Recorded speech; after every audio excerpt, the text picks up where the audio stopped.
हम पढ़ाएंगे आपको भारत का इतिहास, इंडियन हिस्ट्री। जेपीएससी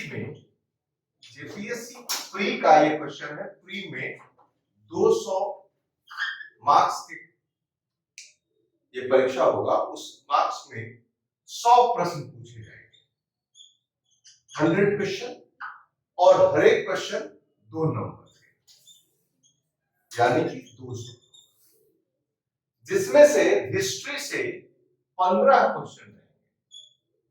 इन 15 क्वेश्चन में 5 प्राचीन भारत से, 5 प्रश्न यानी कि 10 नंबर, 5 प्रश्न जो रहेंगे वो मध्यकालीन से, और 5 प्रश्न जो रहेंगे आधुनिक भारत से।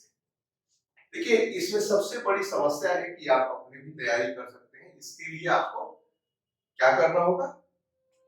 इसके लिए आपको कुछ खास बुक पढ़ना होगा।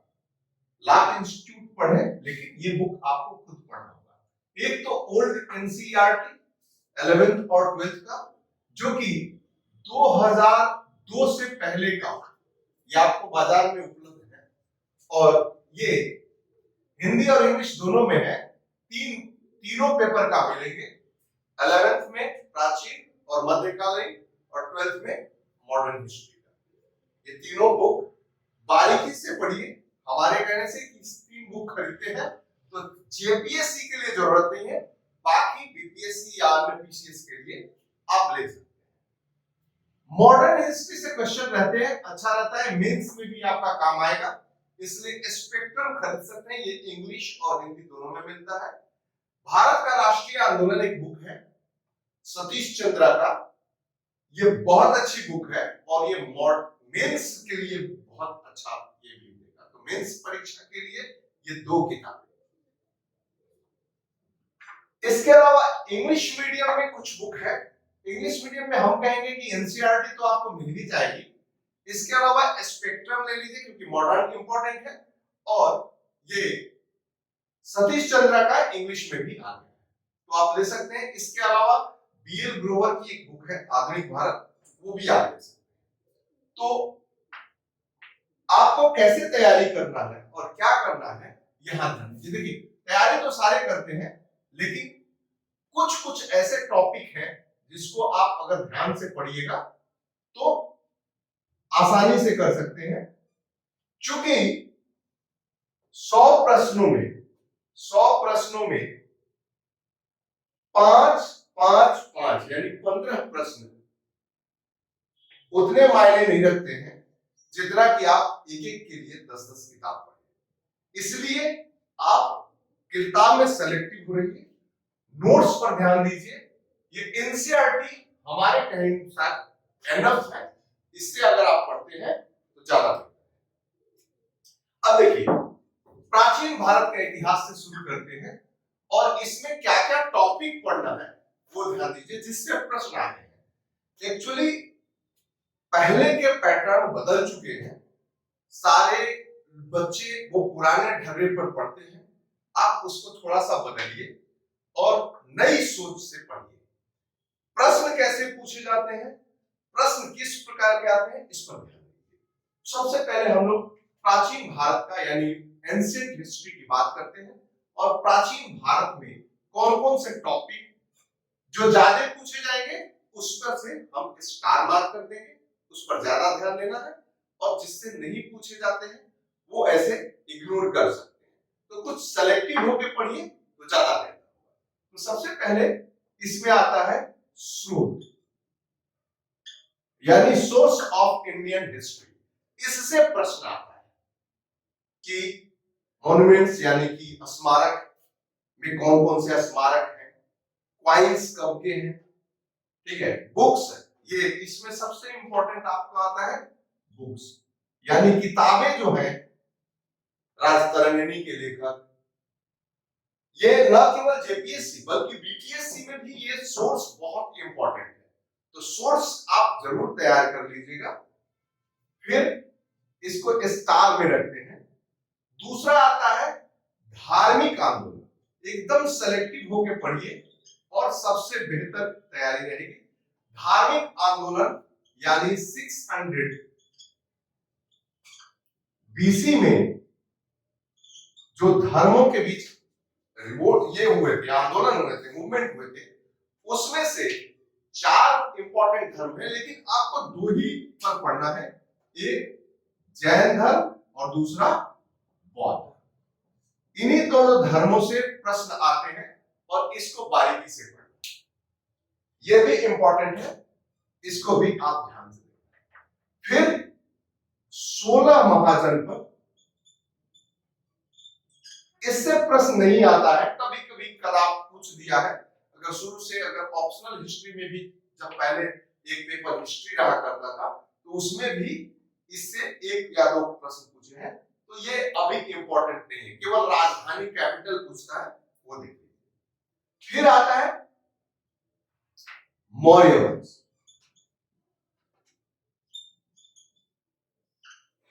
देखिए मौर्य वंश आपको पढ़ना है। मौर्य वंश में खास करके उसका एडमिनिस्ट्रेशन, इससे प्रश्न आता है और ये भी बहुत इंपॉर्टेंट है। मौर्य से पहले का जो वंशज है, यानी कि मगध की उत्पत्ति, उस सबसे प्रश्न नहीं आता। तो यहां देखिए मौर्य वंश आता है। मौर्योत्तर वंश यानी शक, सीथियन, कुषाण, केवल एक सरसरी निगाह से देख सकते हैं, यानी मौर्योत्तर जो आप शक, सीथियन, कुषाण, कुषाण से कुछ कुछ आता है, तो ये राजवंश को आप केवल सरसरी निगाह से। फिर आता है गुप्त वंश। गुप्त वंश, इस गुप्त वंश से खास करके चंद्रगुप्त द्वितीय, विक्रमादित्य और उनके कोड, उनके प्रशासन, यहां से प्रश्न बनते हैं। तो गुप्त डायनेस्टी भी आपका इंपॉर्टेंट है। और यहां पे मौर्योत्तर कुछ राजवंश, खास करके कला और संस्कृति, कला और संस्कृति, ये थोड़ा सा ध्यान दे दीजिए, मौर्य वंश का भी और गुप्त वंश का भी। ये इतना एंशिएंट तैयार कीजिए, ये आपको बारीकी से एनसीईआरटी में मिल जाएगा। बाकी बहुत ज्यादा इस पे ध्यान देने की जरूरत नहीं है। अगर बहुत लोग पाषाण काल, पूरा पाषाण काल, कोई फर्क नहीं पड़ता, केवल झारखंड के पाषाण काल, पूरा पाषाण काल पढ़िए, इसमें नहीं जरूरत। यहां पे जरूरत क्या क्या है कि जैसे धार्मिक आंदोलन में जैनिज्म, बुद्धिज्म, उसको थोड़ा बढ़िया से पढ़िए। वैदिक साहित्य एक छूट रहा है, वैदिक साहित्य, इससे प्रश्न आता है, यानी ऋग्वेद, सामवेद में पुस्तकों से रिलेटेड प्रश्न आते हैं। उसके कल्चर, उसके ये सोसाइटी से बहुत ज्यादा प्रश्न नहीं देखे गए हैं, तो थोड़ा सा स्ट्रेटेजी ध्यान में रखिए कि आपको किस किस पे ध्यान देना है, और तब आपकी तैयारी बढ़िया हो सकती है। तो हम आपको चलते हैं इसके बाद पढ़ाने के लिए। तो शुरुआत हम करेंगे आपको सोर्स से। सोर्स का मतलब कि कहां से प्राप्त होता है, क्योंकि हिस्ट्री खुद कहता है कि जो बीता हुआ समय उसको जाने। तो बीता हुआ एक ह्यूमन का लाइफ मैक्सिमम 100 साल, लेकिन इससे पहले रिकॉर्ड पर ही ध्यान दिया जा सकता है। आजकल वीडियो वगैरह बहुत सारा रिकॉर्ड है, लेकिन पहले ऐसा नहीं हुआ था। और पहले ऐसा भी हुआ था कि कुछ आक्रमणकारियों ने हमारे पुराने रिकॉर्ड को जला दिए या ये कर दिए। तो इस तरह से हम कुछ स्रोतों से जानकारी इकट्ठा करते हैं। यही कारण है कि ये जानकारी पूर्णतः ऑथेंटिक नहीं है। कुछ हम लोग झूठ भी जानते हैं, कुछ झूठ को सच मानते हैं। आपको बता दें कि भारतीय इतिहास के विषय में सबसे ज्यादा मान्यता मैक्स मूलर को दिया है, और ये वो मैक्स मूलर है जो इंडिया कभी आए ही नहीं। तो ये ऐसी विडंबना है जिसको हमको मानना पड़ता है। अंग्रेजों ने लाइब्रेरी सिस्टम चालू किया, आधुनिक लाइब्रेरी में वो लोग रखते थे, तो उन लोगों ने इतिहास को अपने तरीके से भी बांटने की कोशिश की। तो थोड़ा बहुत संदेहास्पद लगता है। एक बुक है इनका रोमिला थापर का सोमनाथ। जब उन्होंने लिखा था कि सोमनाथ के मंदिरों को न केवल मुस्लिमों ने लूटा बल्कि हिंदू शासकों ने भी लूटा था, हुआ बाबा। तो ये बहुत सारे ऐसे कंट्रोवर्शियल बात है जिसको लेकर हमेशा दुविधा है। तो इतिहास को समझने और जानने के लिए हम जिन सोर्सेज पर आधारित हैं, क्या वो 100% सही है, कहना मुश्किल है। फिर भी हमारे पास कोई विकल्प नहीं है, और चूंकि कुछ कुछ संदर्भ मिलते हैं, इसलिए उन संदर्भों पर टिका है। ठीक है, तो प्राचीन भारत के इतिहास के 3 प्रमुख स्रोत। पहला आर्कियोलॉजिकल स्रोत, पूरा तात्विक। देखो, पूरा तात्विक स्रोत, आर्कियोलॉजिकल जो बिल्डिंग बनते हैं, जो सामान मिलते हैं, उसको हम लोग कहेंगे, तो सबको अलग अलग कहेंगे। दूसरा है साहित्यिक स्रोत, और तीसरा स्रोत जो है वो है बुक, यानी विदेशी स्रोत। विदेशी, अब विदेशी मुद्रा भी हो सकता है, तो ये फॉरेन से आया। तो सबसे पहले हम बात करेंगे आर्कियोलॉजिकल यानी पुरातात्विक स्रोत। पुरातात्विक में आता है अभिलेख, स्क्रिप्ट, मीनूस्क्रिप्ट। अब देखिए, अभिलेख जो होता था, सबसे पहले हम जाने कि भारत में लिखने की कला नहीं, लिखने की कला इतिहासकारों का माने तो चीन से आई। इसीलिए पहले पुस्तकों को, हमारे वैदिक ग्रंथों को रटाया जाता था, इसीलिए उन्हें श्रुति कहते हैं, यानी सुनकर। लिखने की कला चीन से। माना जाता है कि सबसे पहले अगर कोई स्क्रिप्ट मिला है लिखा हुआ, तो 1400 बीसी का एशिया माइनर में, एशिया माइनर जो कि अभी इराक ईरान कह सकते हैं, वहां पर स्रोत मिला है, और वहां पर लिखा है कि मित्र, नास्त्य, ये सब देवता। भारत में कहा जाए तो 1837 में जेम्स प्रिंसेप, हम सुने होंगे, जेम्स प्रिंसेप ने पहली बार अशोक के अभिलेखों को पढ़ा, जिसकी खोज टी पैंथर ने किया। तो ये अभिलेख जो होते थे, वो एक चट्टान के ऊपर राजा लिखते जाते थे। अब इसमें से कुछ स्क्रिप्ट है जो है जिस रीजन में लिखे गए, कुछ पाली भाषा में, कुछ प्राकृत में, अलग अलग लिपियों में लिखे, अलग अलग, कुछ संस्कृत में। तो प्रश्न आता है, इससे क्या प्रश्न बनता है, ये कि भारत में पहला शिलालेख किसका पड़ा? अशोक। अशोक के किस अभिलेख को रानी का अभिलेख कहते हैं? रानी का अभिलेख किसमें? तो रानी अभिलेख कौशांबी, जो इलाहाबाद में है, उसे कहते हैं, जिसमें रानी की, ये अशोक की प्रिय पत्नी का चर्चा है। अशोक का एकमात्र पुत्र तीवर का भी उल्लेख उसी में। ये वही अभिलेख है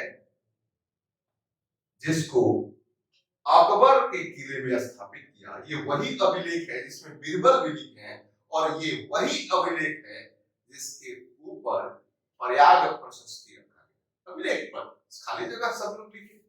प्रयाग प्रशस्ति किसने लिखा? तो दरबारी कवि हरिसेन द्वारा।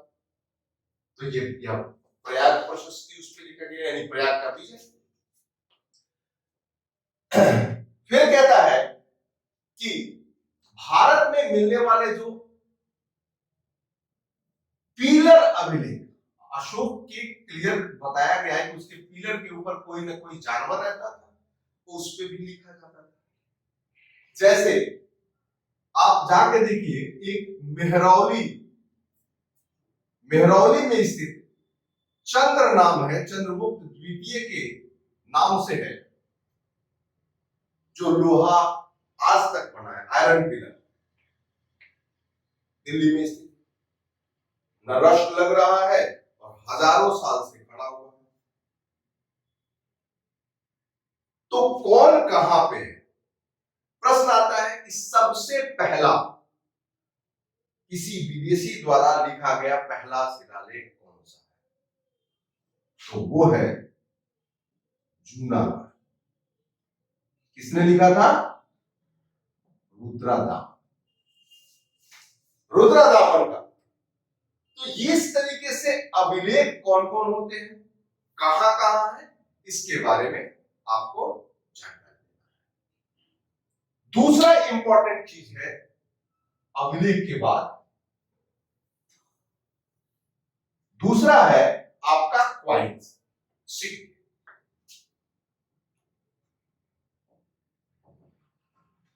आपको बता दें कि जो मुद्रा होती है वो that is medium of exchange, लेन देन का एक साधन है। इससे पहले भारत में बार्टर सिस्टम था, यानी वस्तु के बदले वस्तु देना या वस्तु के बदले वस्तु देना। तो बार्टर सिस्टम में हम लोग वस्तुओं का आकलन काफी गड़बड़ करते हैं। ऋग्वेद में बोला जाता था कि विनिमय का जो माध्यम था, एक्सचेंज का माध्यम गाय थी। अब आप सोचिए कि एक गाय, मान लीजिए हमने एक बोरी चावल, एक गाय, हमको 2 किलो चावल चाहिए, तो गाय को कैसे तोड़ेंगे? तो काफी मुश्किलों का सामना किया। तब उन लोगों ने गाय के बाद, गाय जो था याद रहे ऋग्वेद, ऋग्वैदिक पीरियड, ऋग्वैदिक काल में गाय था। उसके बाद दूसरा आया स्वर्ण, इसको हिरण्य बोलते हैं, हिरण्य। एक्सचेंज का माध्यम सोना हो गया। सबसे पहले मुद्रा में सबसे पहला पंचमार्क सिक्के बने। पंचमार्क सिक्के को आहत सिक्के भी बोलते हैं, यानी ठप्पा मार। अगर हमारे सिंधु सभ्यता की बात चले तो ये धातु के बनते थे, और इससे पहले सिंधु सभ्यता में सेलखड़ी यानी चौक, सेलखड़ी या मिट्टी के सिक्के बने। आपको पता ही होना चाहिए कि ये सील पशुपति वाला, जिसमें एक योगी जो कि मुद्रा में बैठा हुआ है और इसके आसपास कई जानवर है, यानी पशुपति मुद्रा। चूंकि पढ़ा नहीं गया इसलिए इसको तवज्जो नहीं मिली। अब क्या हुआ कि इसके बाद पंचमार्क सिक्कों में सबसे पहला प्रयोग किया जाने वाला, ये इंपॉर्टेंट है, सिक्कों के रूप में सबसे पहले चांदी का प्रयोग किया गया। किसका प्रयोग किया गया? चांदी। पंचमार्क सिक्कों में चांदी पहला धातु है जो क्वाइंस के रूप में यूज किया। इसके बाद टीना, सीसा, सीसा मतलब लेड, सीसा मतलब कांच मत समझिएगा, सीसा, पोटीन, तांबा, सोना, चांदी के सिक्के। अब प्रश्न इसमें से कुछ आता है, सबसे अधिक शीशे का सिक्का किसने चलाया? तो सातवाहन। अब देखिए, भारत में गोल्ड क्वाइंस का प्रचलन किसने किया? भारत में किया हिंद यूनानियों ने। किसने? Indo Greek. ये सर्वप्रथम सोने के सिक्के।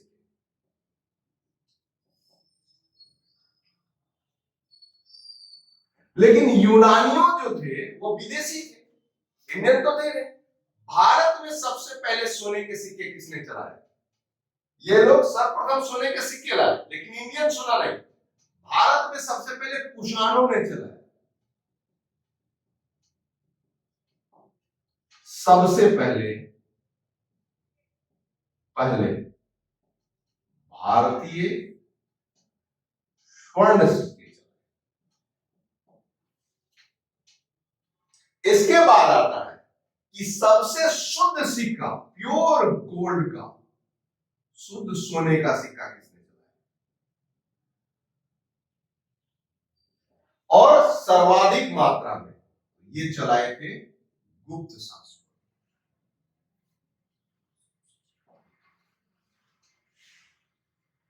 अब तक का सबसे बड़ा सोने का सिक्का कौन सा है जो भारतीय शासकों ने चलाया? तो वो सिक्का का नाम है, सबसे बड़ा सोने का, उसका नाम है इलाही। अकबर ने, ये बड़े बड़े व्यापारों के लिए सबसे पहले अरबी शुद्ध सिक्का किसने चलाया? इल्तुतमिश। इल्तुतमिश ने जीतल और टंका नामक सिक्का चलाया, जो एक चांदी का और एक तांबे का। इसी में आता है किस शासक ने सांकेतिक मुद्रा चलाया? तो मोहम्मद बिन तुगलक ने सांकेतिक मुद्रा चलाया। आज जो आपके पास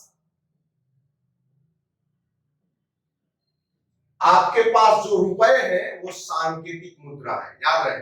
सोच लीजिए कि 1325 ईस्वी में कितना पुराना और सांकेतिक मुद्रा इसने चलाया था। आज से कितना साल? उसने 200 साल पहले चलाया, लेकिन मिसमैनेजमेंट के कारण, अच्छी व्यवस्था के कारण वो फ्लॉप हो गया। लेकिन सोच उसकी बहुत आगे। अब दाम किसने चलाया? शाहजहां। ये एकदम आने वाला क्वेश्चन। शाहजहां ने दाम चलाया। अब आता है आधा वीक, बहुत सारे चीज चले। इसी में एक और इंपॉर्टेंट है सिक्कों को लेकर कि भारत का जो मुद्रा है, रुपया, ये किसने चलाया? तो ये शेरशाह सूरी ने चलाया, जो कि 178 ग्रेन का चांदी का सिक्का होता था, चांदी का रुपया। और ये भारतीय मुद्रा है। आज भारत सरकार द्वारा इसे एडॉप्ट किया गया रुपया, मानक रुपया। तो इस प्रकार सिक्कों से प्रश्न आता है, कब के सिक्के किसने चलाए और क्या क्या।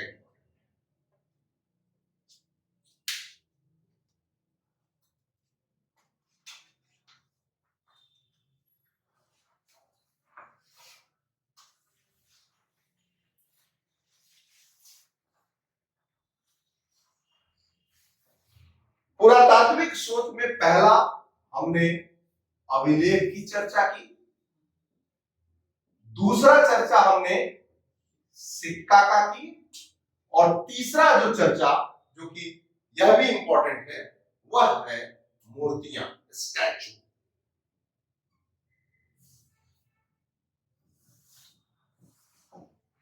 अब देखिए, मूर्ति एक प्रकार का प्रारूप है।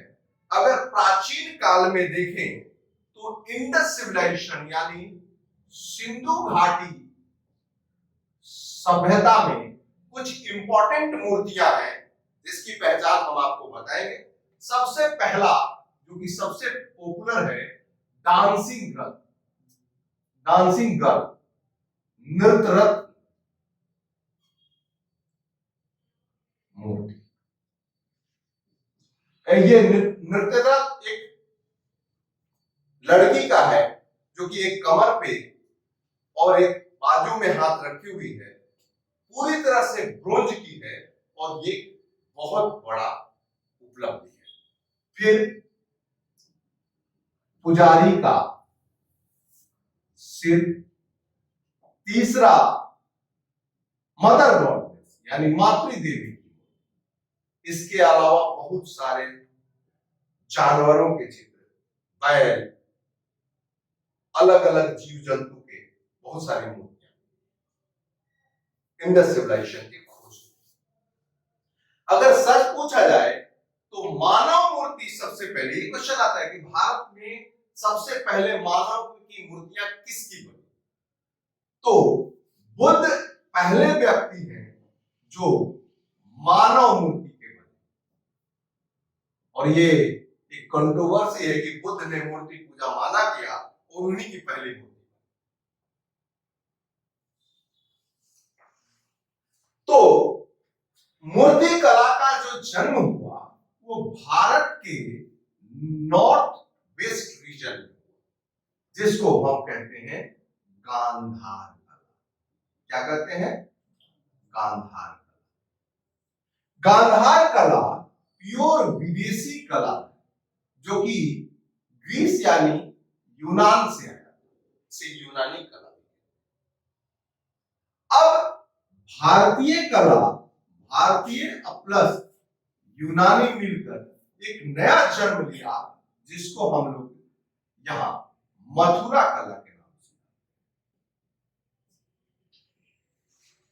मथुरा मोस्ट इंपॉर्टेंट यूपी में जगह है और मूर्ति कला के लिए। अगर हम स्टैचू की बात करें तो प्राचीन काल में एक, चूंकि मुस्लिम आक्रमणकारियों ने मूर्तियों को तहस नहस, पूरे भारतीय मंदिरों को तोड़ के रख दिया, कोई भी मंदिर आपको सुरक्षित नहीं मिलेगा, हर जगह की मूर्तियां खंडित कर दी। तो उस समय एक धड़ मिलेगा जो हर्षवर्धन। इसके बाद भरहुत, बोध गया,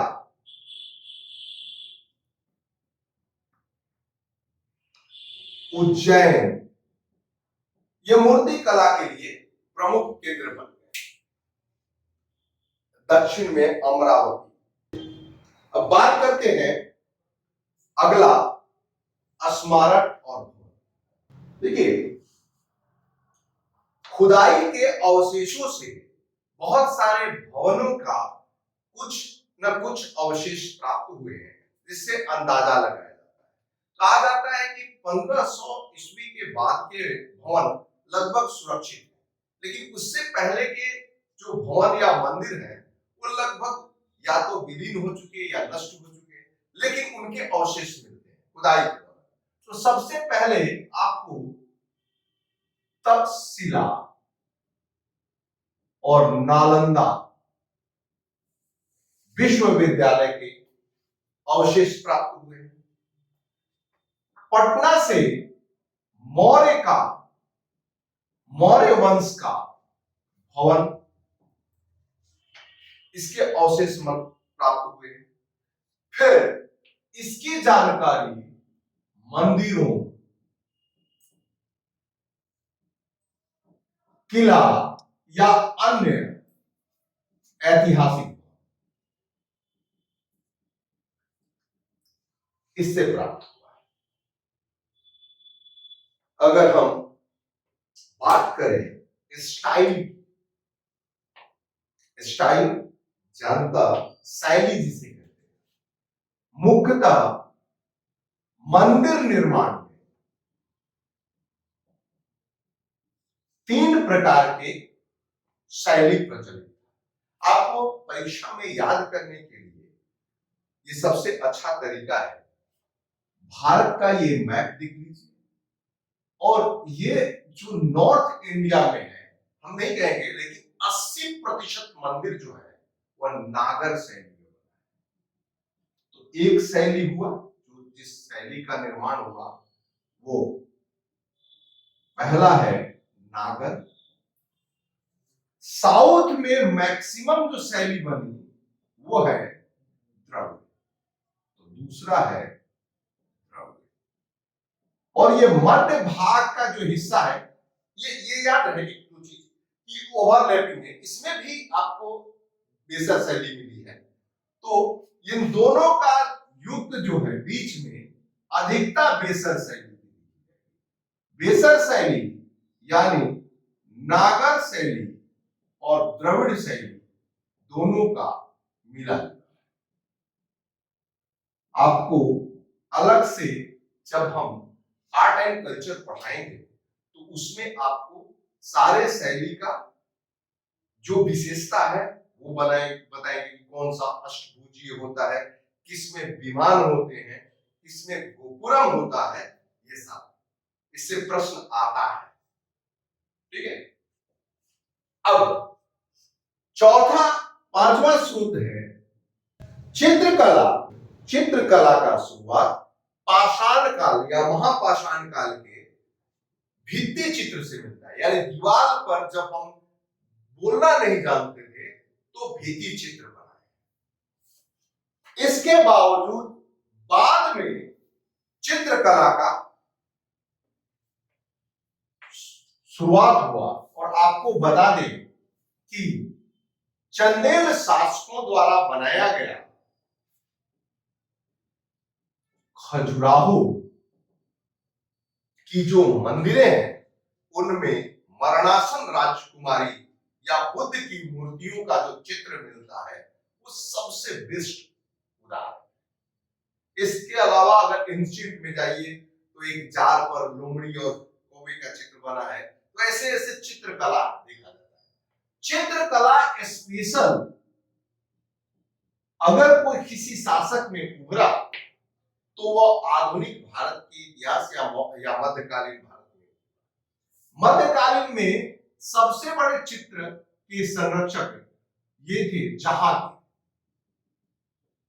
जहांगीर खुद अच्छे पेंटर थे और उनके पीरियड में बाकायदे एक चित्रकला के लिए ऑफिस बनाए, बसावन, दशानन ऐसे ऐसे चित्रकार थे। जहांगीर खुद इतने इंटेलिजेंट थे कि उस समय का इतिहासकार लिखता है कि जहांगीर एक ही चित्र को उस समय अगर कोई पक्षी का चित्र, एक ही पक्षी का चित्र अलग अलग चित्रकार बनाए हो तो जहांगीर बता सकते थे कि किसने चोंच बनाई, किसने पंख बनाई, किसने पैर बनाई। इतना ज्यादा उनको जाना। बाद में औरंगजेब को उन्होंने कहा कि इस्लाम के खिलाफ है, चित्रकला बंद कर। लेकिन चित्रकारी काफी प्रचलित है। वर्तमान आधुनिक युग में कुछ शैलियां प्रचलित है, उससे प्रश्न आता है, जैसे मधुबनी पेंटिंग, पटना कला, फिर बूंदी शैली। तो ये चित्रांकन का कुछ कुछ प्रश्न इससे आता है कि कहां से है, कौन। अगला जो है वो है साहित्यिक स्रोत। साहित्यिक स्रोत, साहित्य पढ़ने से है और दो प्रकार के साहित्य हैं। तो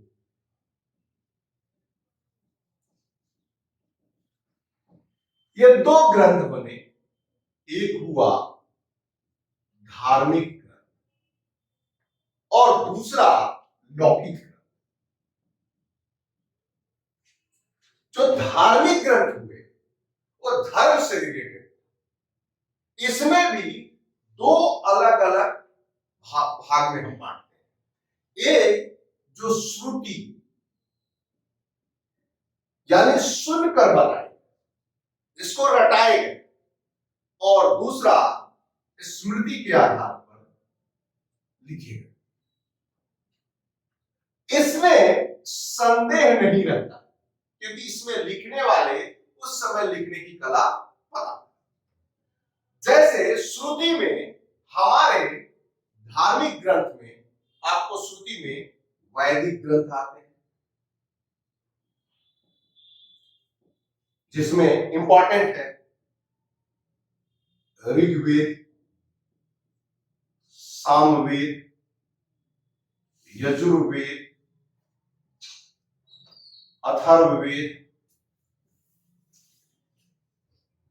फिर ब्राह्मण ग्रंथ,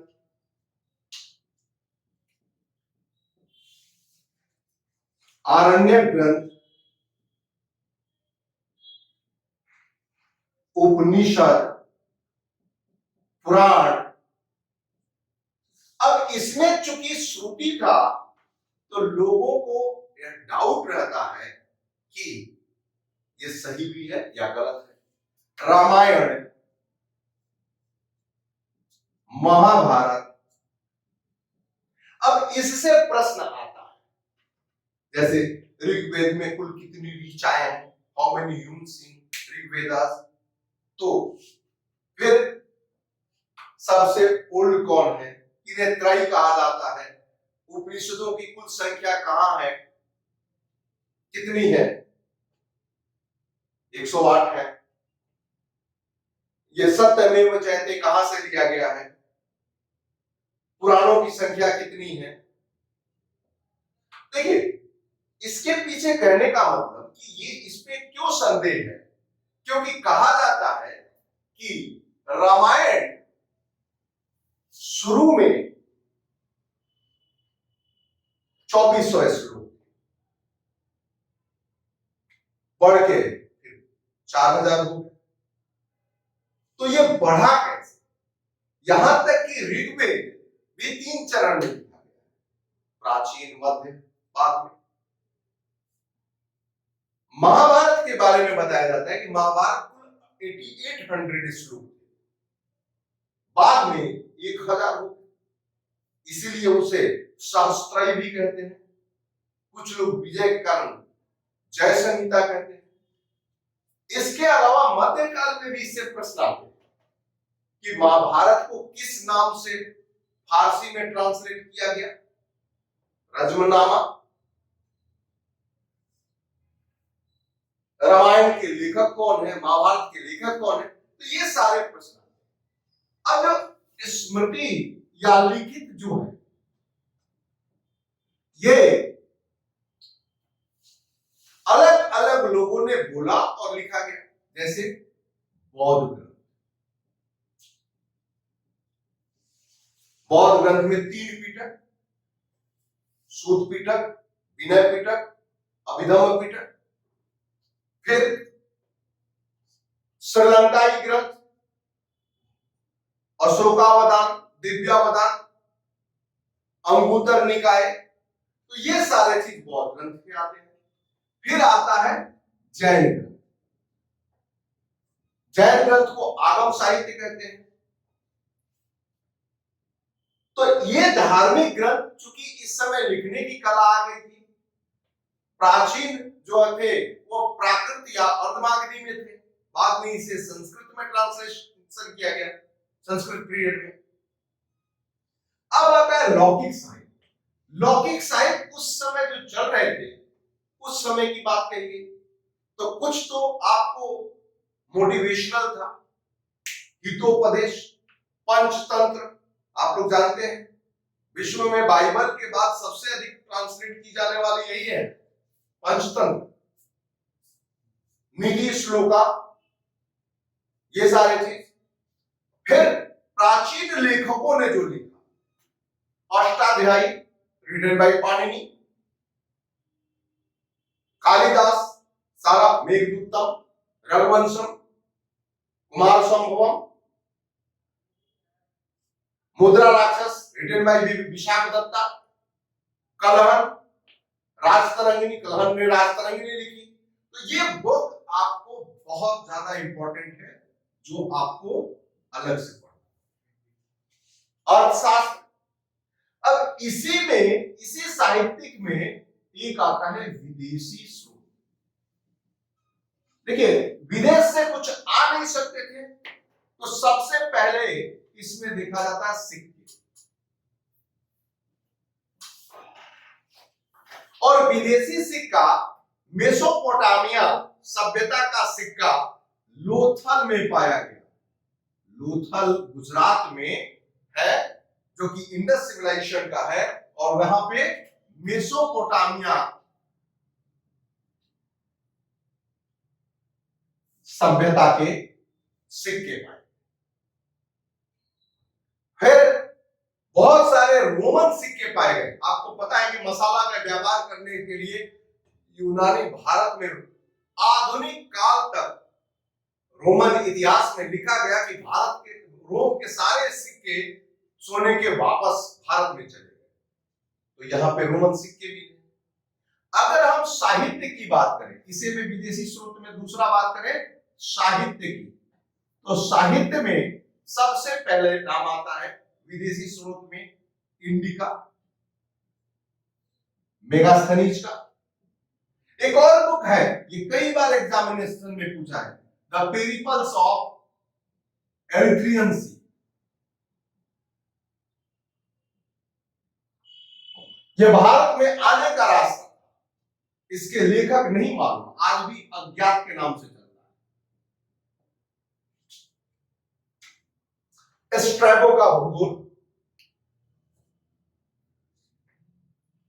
जहां पे प्लूटार्क, टॉलमी, ये होमर का इलियड ओडिसी, इन सारे स्रोतों में कहीं ना कहीं भारत का नाम आता है। यहां तक कि जब मुस्लिम आए तो उनके अल-बरूनी का किताबें हिंद, तो ये सारे स्रोत से जानकारी। तो स्रोत से और भी अभी आप किताब पढ़िए, उसमें बहुत सारी जानकारियां मिलेंगी और बहुत सारे तथ्य मिलेंगे। उसको देखिए, नोट्स बनाइए और क्वेश्चन आंसर कैसे आते हैं उस पर ध्यान दीजिए। मैं भी कोशिश करूंगा कि क्वेश्चन आंसर आप लोगों को, ठीक है।